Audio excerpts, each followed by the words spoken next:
This seat is for high school dropouts like you. You don't deserve anything better.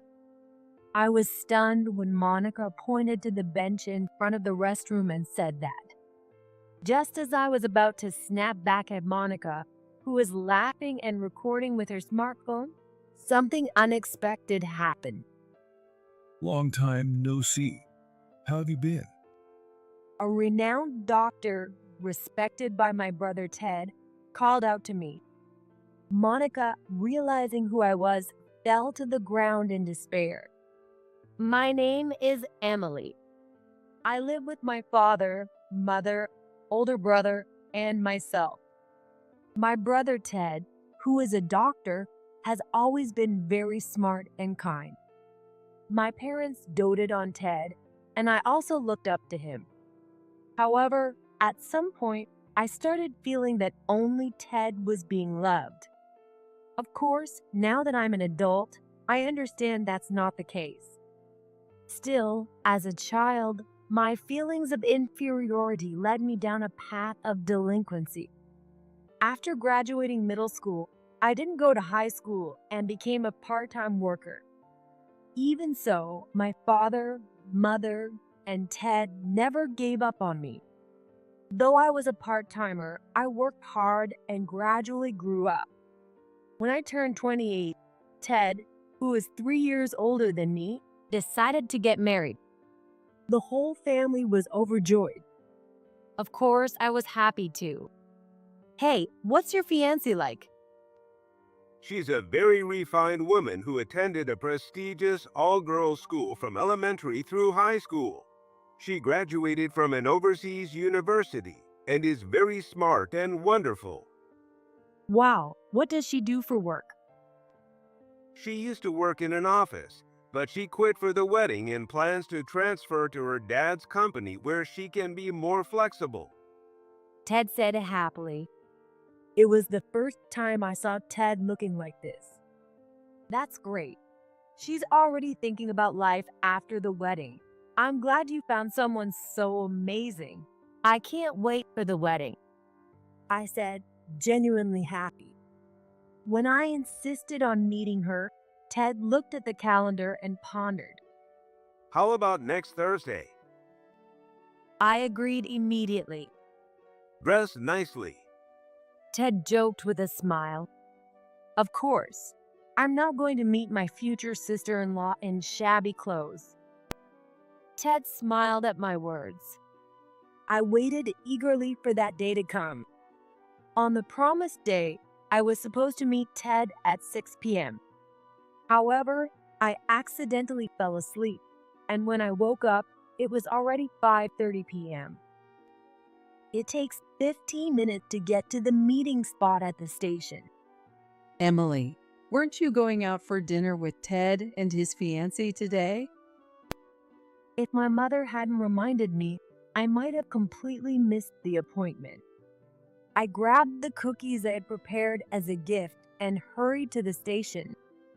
Just as I was almost there, I saw a woman nearly bump into an elderly lady carrying shopping bags. Whoa. Just in the nick of time, the old lady didn't get hit, but she was so startled that she fell hard. Her plastic bag tore, scattering its contents everywhere. Watch where you're going. The woman glanced at the old lady, clicked her tongue, and walked away.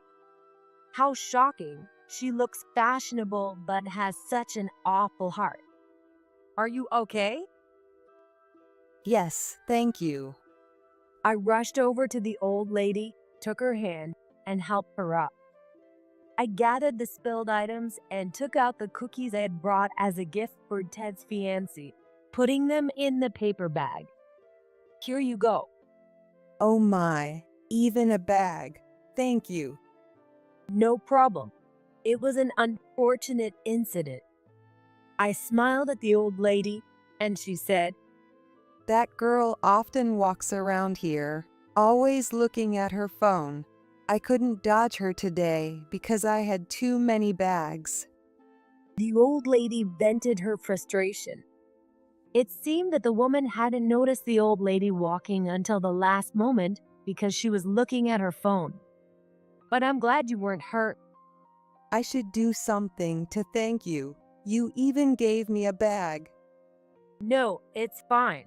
I'm in a hurry, so I need to go now. Take care.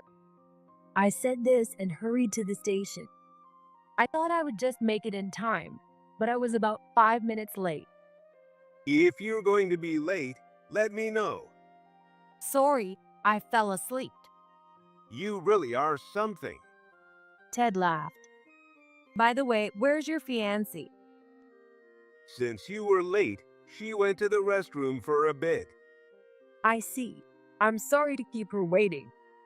As I said that, I saw a woman approaching us.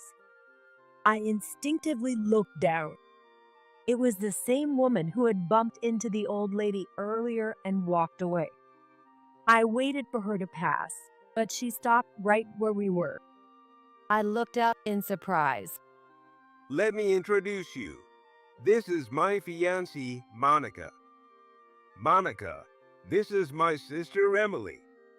I couldn't believe the woman from earlier was Ted's fiancée. I forced a smile, and Monica laughed through her nose. Hi, I'm Monica.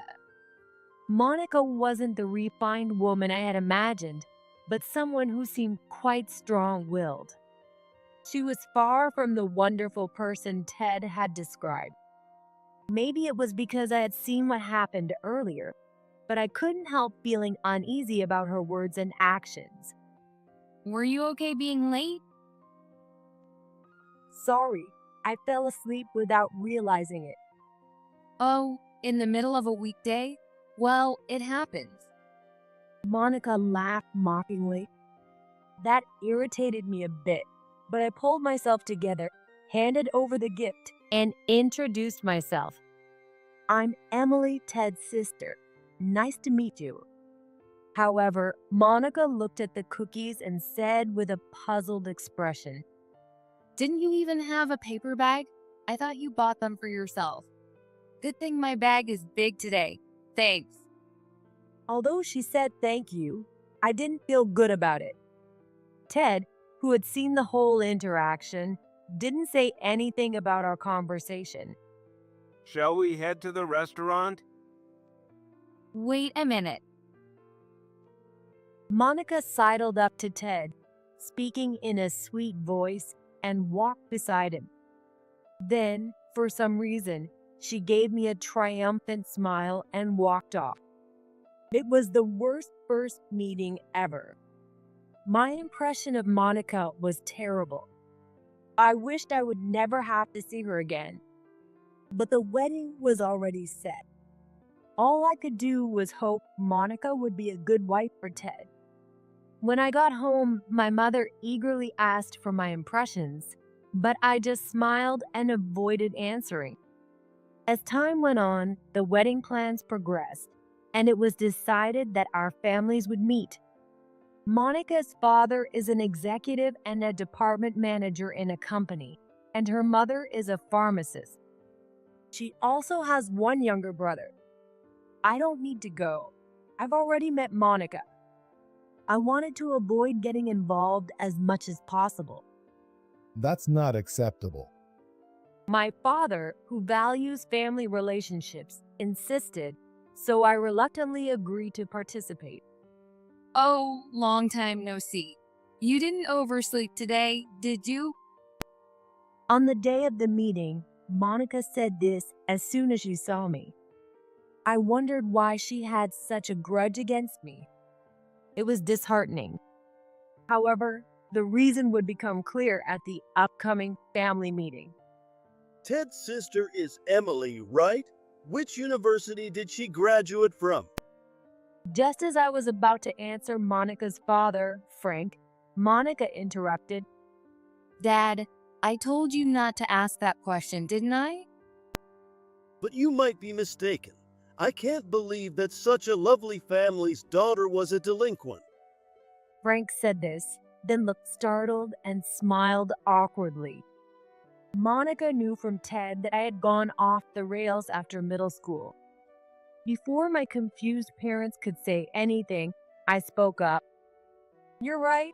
I didn't go to high school after middle school. I often didn't come home, and I worked as a waitress at a family restaurant. Monica smirked upon hearing this. See, I told you it was true, right? Her voice sounded mocking, no matter how you listened to it. I was genuinely fed up, but Monica then tried to defend me. Emily, you will have it tough from now on, but I'll help if needed. I'm also going to work at my father's company, so it'll be fine. That's right. Helping each other is important. I don't need your help, I wanted to say, but I didn't want to cause a scene, so I just smiled it off. But the real problem came after this. As I headed to the restroom, Monica followed me. That was a big meal. She said cheerfully, but as soon as we were outside and the family was out of sight, she spoke to me, still smiling. Just so you know, I have no intention of helping you. What? Come on, about what I said earlier. Whether you end up homeless or whatever, we have no obligation to help you. There's no reason to help someone who hasn't even tried. Monica emphasized once more that she wouldn't help me. I didn't feel like responding and continued to ignore her after that. She really was an awful woman. I couldn't imagine Ted being happy married to someone like her. Ted, don't you think you should reconsider her? What are you talking about? She's a great girl. He didn't even want to hear my concerns. And so, unable to give my blessings, the wedding day arrived.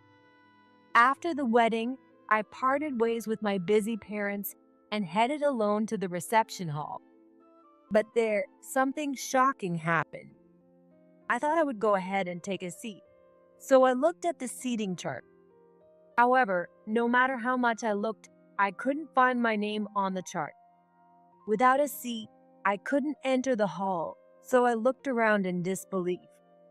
Maybe it's a mistake. I wanted to confirm, so I looked for a staff member. But before I could find one, Monica appeared, recording me with her smartphone. Hilarious. Apparently, she had been filming me panicking over the seating chart from the shadows. Monica said to me, her eyes wide with mockery. Panicking because you can't find your seat? You were looking for a staff member, but it's not a mistake. What do you mean? Just what I said. Monica said, looking around. Then, pointing to a bench in front of the restroom, she said, There it is, the seat for high school dropouts. That's good enough for you. I was speechless at Monica's behavior. While I couldn't say anything, Monica laughed loudly. Just as I was about to snap back, someone approached us. Noticing his presence, Monica stopped laughing and closed her mouth in surprise as she saw him. Long time no see. How have you been? His name was Sam Johnson. He was Ted's respected boss and a renowned doctor in the community. Monica forced a smile at Sam's words.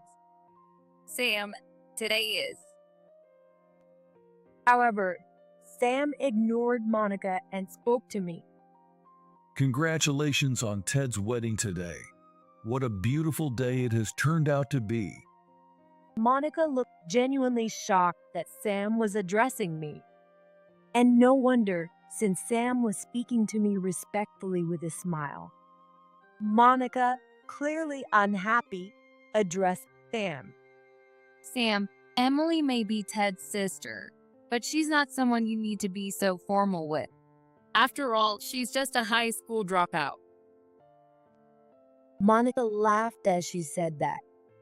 She probably meant it as a joke, but Sam's face hardened when he heard it. What are you talking about? Where else can you find someone as capable as Emily? She is an excellent systems engineer who travels nationwide helping troubled kids find jobs.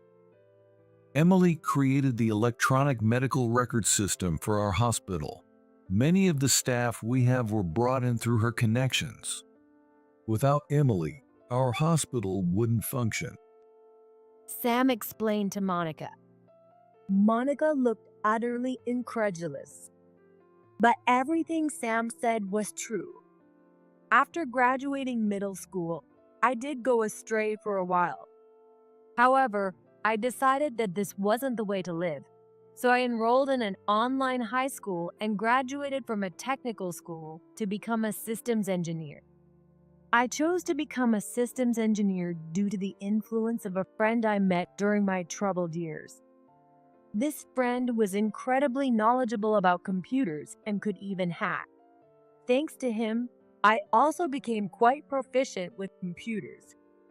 I turned my friend's hacking skills on their head, creating systems that couldn't be hacked, and sold them as a freelance systems engineer to organizations and companies handling personal information. This brought me considerable income. With a setup that allowed me to work from anywhere with a computer, I traveled around the country supporting young people who had strayed off the path, just like I once had. Sam patiently explained everything to Monica. Monica turned pale and couldn't say a word. I laughed at Monica's discomfort. Just then, I heard Ted's voice. Monica, what are you doing here? We need to get ready. The staff has been looking for you. Ted called out to Monica, but when he noticed Sam and me, he straightened up. Sam, thank you for being here today. However, Sam's expression remained stern. Ted, are you really going to marry this woman? Then Sam said in exasperation. Monica raised her head in surprise at his words. What? Did you know that Monica has been harassing Emily? What do you mean? I was also surprised by his words. Apparently, Sam had seen Monica mocking me and stepped in to intervene. Just a while ago, she was even filming a video while making fun of Emily. Ted's face hardened at those words, and he held out his hand to Monica. Show me your phone. What? Show me the video you just took. Ted's angry voice echoed. Monica, nearly in tears, handed her phone to Ted. The phone contained a recording of our earlier interaction. Ted watched it with a stern expression. When the video ended, Ted said, Sam, I'm sorry you had to see such a disgraceful scene. Thank you for standing up for Emily. Ted, there's a reason for this. Without looking at Monica, Ted said, The wedding is off. Today's reception is also canceled. What? I can't marry Monica. I was also shocked by Ted's words, but Monica just kept sobbing and repeating, I'm sorry. Ted shook off Monica's clinging arm and apologized to Sam. What followed was chaotic. The staff, shocked by the cancellation, hurried to Ted to ask what had happened. The guests, unsure of what to do, started murmuring. My parents seemed to be explaining and apologizing to their work-related guests. Ted, I know Monica did something wrong, but this happens in marriages. Can't you forgive her just this once? Frank hurried over to Ted, trying to smooth things over. But Ted wouldn't budge. What's happening? Is the wedding canceled? Someone addressed us in the midst of the commotion. Frank straightened up when he saw her. Sarah. It seemed she was an important figure in Frank's company. Since Frank was an executive, it was likely that many of his colleagues had been invited. Sarah looked straight at me and smiled.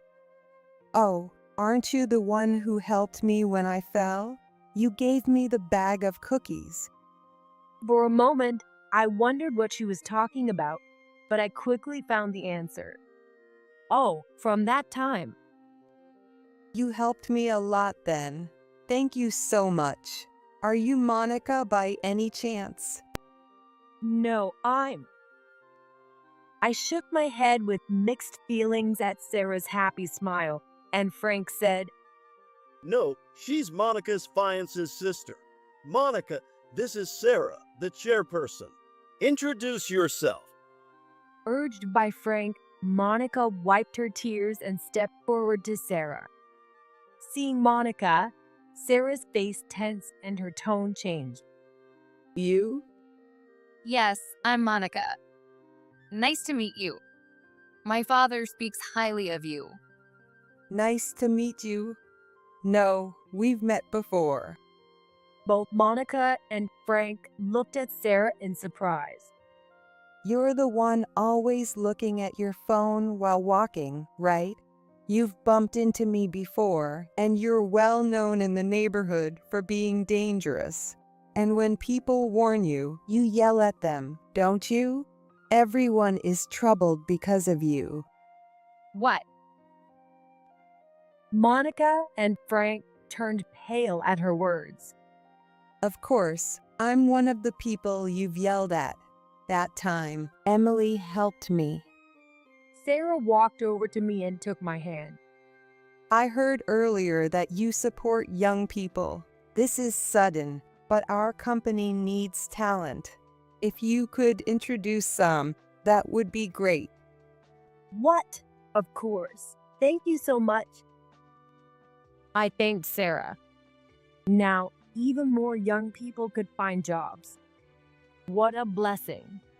Sarah, about hiring Monica. I'm sorry, but that offer is off the table. What? Please reconsider. Maybe it's you who should reconsider how you've raised your child. While some people work hard to help others, some can only belittle others. I'm old, but I still have a good eye for people. I decide whom to hire. Monica and Frank sat down in despair. Neither of them could lift their heads, and they remained there in silence for a while. In the end, Ted and Monica's wedding was canceled. Monica's parents, embarrassed in front of Sarah, apologized to me profusely. They offered to cover all the wedding costs as compensation and did not ask Ted for any penalties for the broken engagement. The only saving grace was that they hadn't filed the marriage certificate yet. Our lives remained unchanged. But things were different for Monica. She had been looking forward to a carefree life, thinking she was marrying a doctor. But all those plans fell apart. She couldn't join Sarah's company and was left unemployed. On top of that, her parents were furious and kicked her out of the house. When you said you wondered if I was really going to get married, I should have taken the time to learn more about Monica. I'm sorry for not listening properly.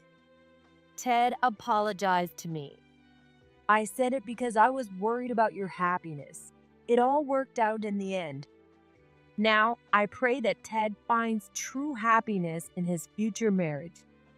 Meanwhile, I have received an official request from Sarah's company to facilitate job placements. Although many of them have a past involving delinquency, most of them are earnest and determined individuals.